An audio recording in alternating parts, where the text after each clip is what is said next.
Belum tuntas ancaman COVID-19 melanda Kabupaten Tabanan, kini giliran cikungunya melanda warga desa Meliling, Kecamatan Kerambitan. Setidaknya ada belasan orang teridentifikasi terkena penyakit tersebut.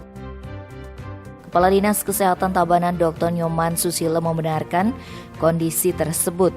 Pihaknya juga sudah melakukan tindakan pencegahan awal agar tidak mewabah.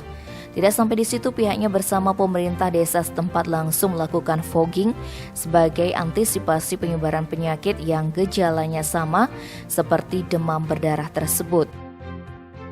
Susila yang juga pelaksana tugas Direktur Rumah Sakit Umum Daerah Tabanan ini menambahkan, setidaknya ada 15 orang dilaporkan terkena cikungunya.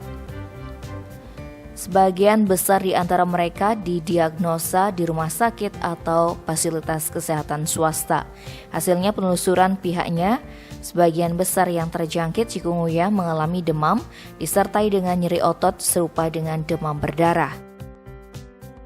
Saat ini pihaknya masih memonitor perkembangan temuan cikungunya tersebut. Tim Bali Express melaporkan.